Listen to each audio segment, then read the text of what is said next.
The DM era of Yu-Gi-Oh! Was full of famous cards, more so than any other period of the game. Many of these cards are not only iconic for their anime appearances, but also for their prowess on the playground and in competitive duels. Today, we're taking a look at the absolute cream of the crop, the staples that defined the earliest days of Yu-Gi-Oh! And helped shape it into the game it was, and that it would become. And starting off at number 10, we have Sangan. This is a level 3 Dark Fiend with 1000 attack and 600 defense. It has the effect where, if this card is sent from the field to the graveyard, you can add one monster from your deck to your hand with 1500 or less attack. It was also errata to have the extra downsides where you couldn't activate the effects of cards with the same name as the monster you added this turn, and it was made into a hard once per turn. But neither of those downsides existed back in the day. Sangan and its twin, Witch of the Black Forest, who added a monster with 1500 or less defense, were mainstays in decks back in the day and in the GOAT format. The main reason these cards were so common across so many decks was the simple fact that they could just grab a monster for almost any situation in time that you triggered their effects. Cards like Exiled Force or DD Warrior Lady could remove any single monster your opponent summoned. Magician of Faith or Magical Merchant could be used to find powerful spell cards. And if you really just wanted more bodies, you could always grab one of the recruiters. This is a cycle of monsters that each have an effect where, when they're destroyed by battle, you can special summon a monster with 1500 or less attack of their attributes from your deck in attack position. This included themselves thanks to their low attack stats, or either Sangan or Witch in the case of Mystic Tomato. This can allow you to block several attacks from large monsters by shuffling through multiple copies of a recruiter to protect your life total, or summon any of these from monsters we mentioned earlier and summon them directly to the field, rather than having to normal summon them.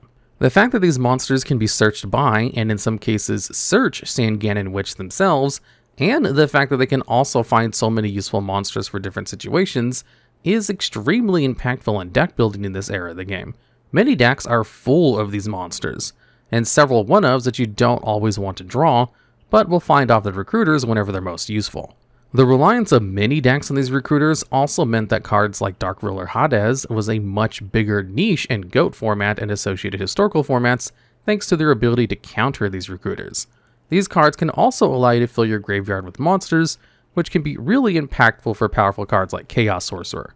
The reign of the recruiter is one of the first times we see a big part of Yu-Gi-Oh's modern identity as a card game popping up. Namely, the heavy reliance on searching cards directly from the deck as opposed to random draws. Yu-Gi-Oh!, more so than any other card game, has engines of cards that can be searched off of specific, important cards for different situations, or more recently to perform a combo. And Sangan and Witch of the Black Forest are the cards that help foster this type of gameplay early on in the game's lifespan. In a sense, these cards weren't only very playable for a very long time, they're also extremely influential in the development of the game. A trend that holds true for many cards on this list. And at number 9, we have Magician of Faith. This is a level 1 light spellcaster with 300 attack and 400 defense. It's a flip monster and has the effect where, when it's flipped face up, you can target a spell in your graveyard and add it to your hand.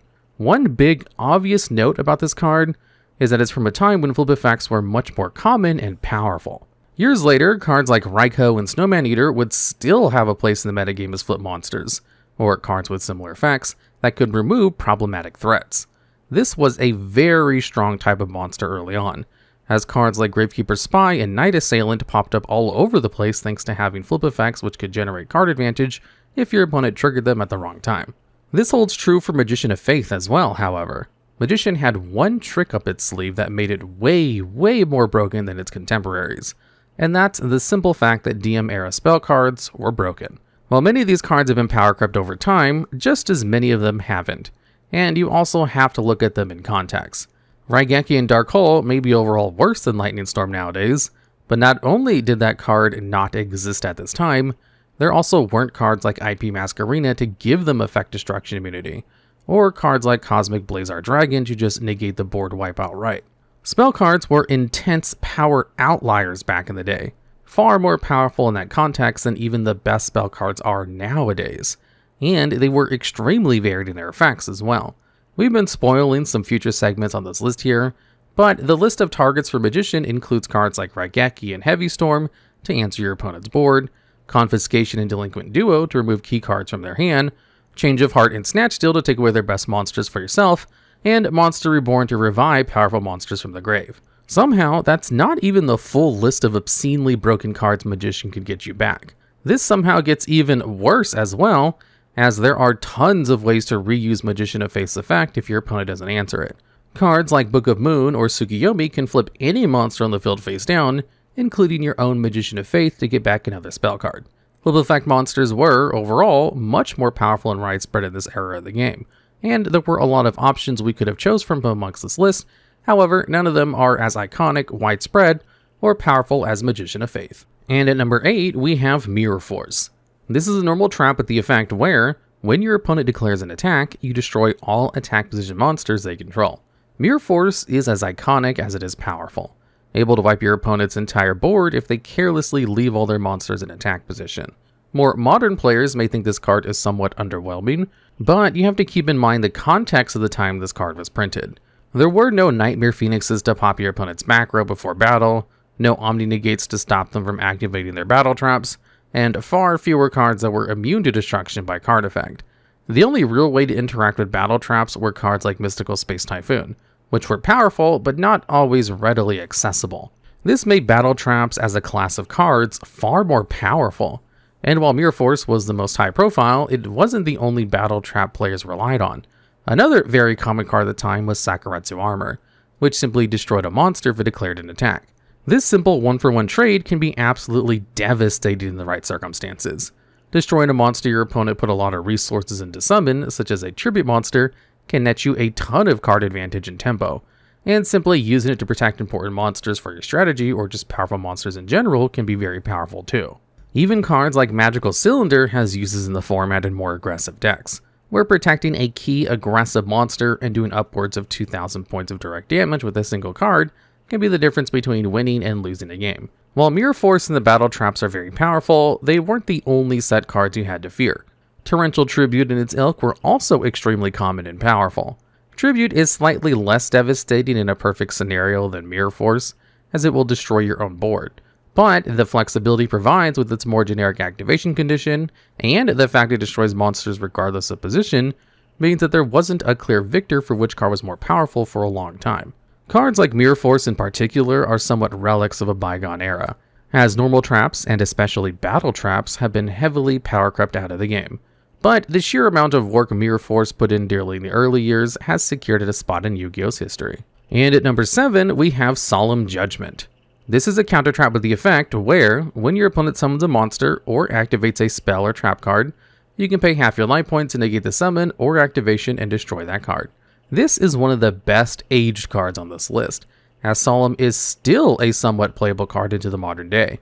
Counter traps having a spell speed 3 protection, only being able to stop by other counter traps, make them almost impossible to play around, and negating a key summon or activation can swing a game in your favor. However, Solemn Judgement is a historically undervalued card despite this. It took quite a while for Judgment to catch on everywhere, becoming more popular the faster the game got. Early on, the logic was paying half your life points to stop a single card when monsters with 2,000 or more attack points were quite common, was simply too big of a risk. Life points were more valuable very early in the game, and the cost of activating Judgment was just too great. However, as GOAT format was explored further, players looking at the format with more modern sensibilities and overall higher skill level realized that, if you played the card correctly, it was very worth playing in a lot of decks. As a result, a ton of GOAT decks that didn't historically play Judgment are on a full 3 copies in the modern day. However, it isn't just retro format enthusiasts who realized how strong Judgment was. The card did eventually catch on, and it remained playable essentially ever since. While the card's retrains such as Solemn Strike have, at times, outperformed it, Judgment set the standard for what counter traps should do for essentially the game's entire run. And at number 6, we have Raigeki. This is a normal spell with the simple effect to destroy all monsters your opponent controls. This card is strong for the exact reasons you think it is. We've already covered when talking about Magician of Faith why Raigeki was even more powerful in the past than it is today. A lack of protection and negation effects flying around left and right means that you can activate Raigeki, you would be certain that it's going to do its job. Your opponent will either need far more specific outs, like Solemn Judgement or My Body as a Shield, which are much easier to play around. The ability for Raigeki to consistently wipe boards can allow you to perform extremely powerful combos, such as normal summoning Silverfang and then activating Raigeki. which funny enough was an actual combo that Konami tried to sell. In all seriousness, it is a great way to end a game. Activating Raigeki and then summoning several monsters with their own summon conditions can let you pump out a ton of damage and go for an easy OTK. This isn't the only card with this kind of effect either. Dark Hole can destroy all monsters in the field, so it's a slightly worse version of Raigeki, but there are also similar but different cards, Harpy's Feather Duster and Heavy Storm. These normal spells destroy all of your opponent's spell and traps, or destroy all spell traps on the field, which is similar enough that it wasn't worth giving them a distinct spot on this list. While they have different uses, the ability to wipe an entire type of card off your opponent's board remains powerful. These cards can generate a ton of card advantage if timed well, and similar to Raigeki, can be used to push through for lethal in the right board state. Clearing your opponent's board of their mere forces and sacrificing armors before going for a big play is incredibly important. Often, set back row will demand enough respect in retro formats to stop players from going for their OTKs unless absolutely necessary. So having a card that just completely removes a dimension of the game can completely change the course of the game. Regardless of what they're removing, these board wipes have proven to be some of the most feared cards in many retro formats. And at number 5, we have Snatch Steal. This is an equip spell with the effect where you can equip it to a monster your opponent controls and gain control of that monster. Also, during your opponent's standby phase, they gain 1000 life points. Snatch Steal is a card that can single-handedly determine the course of a game. Stealing an opponent's monster is a great effect, because not only do you remove that monster from your opponent's board, but you add it to your own at the same time. Essentially, you're both playing a removal spell and summoning a monster at the same time, which is amazing in both terms of tempo and card advantage. Stealing something insane like Blackluster Soldier and Void of the Beginning can completely flip the script on a match, but even taking a less powerful monster can be enough to win a game, especially with other versions of this effect such as Brain Control or Change of Heart. These normal spells only give you control of the monster for a single turn, which can be bad if that one turn isn't enough to change the tide of the duel. But taking control of a monster for one turn allows you to make plays, such as tributing it for the summon of your own monster, allowing these spells to function as permanent removal. This use only got better as the years went on, as mechanics like synchro summoning made using your opponent's monsters as materials very easy on any given board state. Regardless of how long you take that monster, it proved to be pretty broken, leading to most of these cards getting banned or limited for a long swath of time. In fact, Snatch Steal was infamously left off the ban list for a single list in 2015, only to be swiftly banned once again. It wasn't until very recently that these cards were allowed off the ban list for real, and even today they can be very powerful cards for going second. Overall, these stealing cards have remained powerful and relevant for most of the game's history. And at number 4, we have Monster Reborn. This is a normal spell that allows you to target a monster in the graveyard and special summon it to your field. Monster Reborn and versions of it, such as Call the Haunted, have long since been the easiest way to special summon any monster that's found in the main deck. This is even easier when combined with cards like Foolish Burial that allow you to send any monster from your deck to the grave. This simple fact has allowed cards like Reborn to see play for a very long time, though in very different ways over the years. Early on, Reborn was used to slam giant threats into play after they were already destroyed or discarded. One of the biggest upsides of Reborn in these early days of play were its sheer versatility. It had almost no restrictions, so there was almost no time where it was a bad card to have in your hand. As long as you have a card like Sangan in your grave, then Reborn is a fine draw.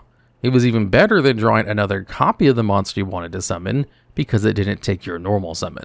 Getting a more powerful card out of it was just an extra upside. Since the card had no fail state, it was kind of a no-brainer to play it. Over the years, the game became more combo heavy, and Reborn became a problematic card thanks to allowing players to extend combos too easily. Being able to bring a tuner back without using your normal summon, or getting an important card like Dandelion back for big synchro combos would have been far too strong. So the card rotted on the ban list for a long time. Call of the Haunted and Premature Burial also spent time limited or banned for the same reasons. As time has gone on, these cards have slowly come off the ban list, as most archetypes have gotten their own versions of the effect, making playing the original version of the card obsolete. Funnily enough, Premature Burial is still banned thanks to being able to perform some very silly loops with cards that return it to the hand. Reborn, Call of the Haunted, and Premature were staples from the moment they were printed until they were hit on the ban list, and have only recently been allowed to the game, which is itself a great testament to just how strong they can be. And at number 3, we have Last Will. This is a normal spell with the effect where, if a monster was sent from your field to the grave this turn, you can special summon a monster with 1500 or less attack from your deck once this turn. Last Will is similar to Solemn Judgement in that it's a card that wasn't quite respected enough historically. While it was famously used in Magical Scientist FTK and Cyberstein decks, it was actually extremely powerful far before it was combined with these strategies. In modern day GOAT format, the card is used in strategies like Rescue Cat OTK. Rescue Cat is a level 4 beast monster with the effect where you can send it from the field to the grave to special summon 2 level 3 beasts from your deck, but they're destroyed during the end phase and their effects are negated. This is also a hard once per turn. However, back in the day, it was not a hard once per turn and did not negate the effects of the monsters it summoned. This led to a strategy where you would activate Last Will and then activate Rescue Cat to find 2 copies of Mindless Radiant, a beast with 300 attack that gives all Earth monsters on the field 500 more attack points. Last Will allow you to find another Rescue Cat, which would then find the 3rd Mindless Radiant and either a Death Wombat or a Gakure Gyre Panda depending on your opponent's board. This means you'll have a board of 3 Mindless Radiants with 1800 attack each, and a monster with either 3100 attack points or 2300 attack points, depending on which monster you grabbed. In total, this resulted in 7700 attack worth of monsters on the low end, or well over 8000 on the high end. This is enough to OTK with the help of a single burn effect, which was crazy powerful during this early on into the game's history. This was one of the weaker things Last Will could do though, and its banning is absolutely necessary. Its condition is just a normal part of gameplay in the current day, so Last Will would basically just be an emergency teleport for literally any other monster in most decks nowadays. This would be way too powerful, and the card can realistically never be unbanned. It's simply far too powerful and versatile, but it's also a complete headache for judges. Seriously, people still aren't sure how this card is supposed to be resolved, thanks to it coming out far before problem-solving card text was introduced. Its text is supremely unhelpful for answering basic questions about its effect, such as if you're able to be affected by cards like Ash Blossom and Joyous Spring. The card is a problem all around, really. And at number 2, we have Confiscation. This is a spell card with the effect where you pay 1000 life points to look at your opponent's hand and discard one of those cards. This is an effect that players would pay an arm and a leg for nowadays, and basically every card with this effect has slowly been banned out of existence.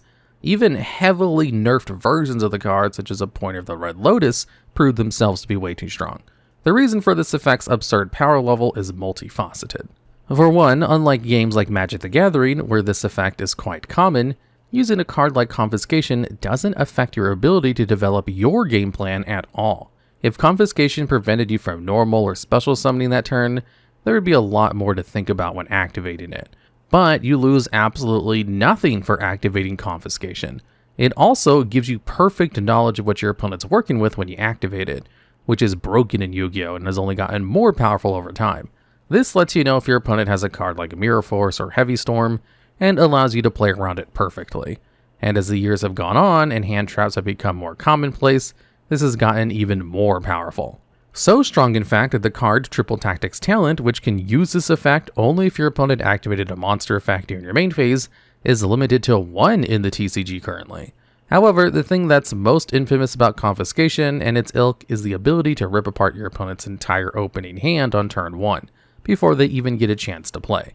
Confiscation was not the only card that could rip cards out of your opponent's hand back in the day. The Forceful Sentry is almost identical in effect to Confiscation, but it doesn't even put the card into their graveyard. Delinquint Duo also makes you pay 1000 life points, then your opponent discards a card of their choice, then a random card from their hand. While slightly weaker than these options, Trap Dustshoot is a normal trap that, if your opponent has 4 cards in their hand, lets you look at their hand and make them shuffle one of the monsters you find back into the deck. Combining these effects together, you can strip your opponent of 4 or 5 cards before they even get to play, which was made even worse thanks to the fact that you used to draw going first in Yu-Gi-Oh! This made going first extremely powerful, and led to a ton of games where one player basically didn't get to play. These cards are going to stay banned essentially for as long as the game exists, but there are a couple of cards that somehow manage to outpace them in terms of just how iconic they are. And at number 1, we have Graceful Charity. This is a normal spell that allows you to draw 3, then discard 2. Even more iconic is Pot of Greed, which allows you to simply draw 2. These are some of the only cards in all of Yu-Gi-Oh! That allow a player to draw cards with no strings attached, an effect that proved to be a huge problem, to the point that future cards had massive downsides attached to them. Whichever player drew more copies of Pot of Greed than their opponent simply had more cards to work with, which meant they could leverage one-for-one trades to run their opponent out of resources and win the game by default. Graceful Charity is broken in a different way. As while it doesn't generate card advantage by itself, discarding 2 cards has been an upside since it was printed, and has only gotten better with time. Charity allowed retro players to fill their grave with light and dark monsters for their chaos sorcerers and the like, and with cards like the Dark Worlds or Tier Limits being printed over the years, it's only gotten more broken. However, the biggest issue with these cards is actually the fact that they're just boring, from a deck building perspective at least. One issue that led to Konami finally caving and introducing a proper ban list was the fact that a ton of decks looked almost exactly the same in the early years of the game. The staples were just too strong, and the worst offenders were the draw spells. Raigeki and Heavy Storm at least interacted with the opponent. There was some counterplay involved in using them. Graceful Charity and Pot of Greed were just cards you always played at maximum available copies, and they just made your deck better. This has mostly stayed the same over the years, though cards like Ash Blossom and Joyous Spring and Drone Lockbird have given these cards a sort of a downside associated with them, but not one that's terribly interesting. The unbanning of these cards would likely just make them instant staples again, and staples that don't change how the game plays or add anything terribly interesting. They just make your deck do whatever it does anyway, but better. Funnily enough, this problem doesn't actually exist in the new Genesis format. In that format, these cards carry a heavy pointed cost of 40 or 30 respectively, which is a hefty cost, but not completely prohibitive. This allows decks to play the cards, but in doing so, they give up their other staples such as Infinite Impermanence to play them. The point system in Genesis means that there's always a meaningful choice between playing staples that are pointed, and where decks spend their points will vary based on what those decks are trying to do. We've seen this in action already with Radiant Typhoon using Pot of Greed, while most other decks spend their points on hand traps. Pot of Greed and Graceful Charity are matched in power only by their fame and infamy, but they've still found a place in the game, and you have to admit that's pretty cool.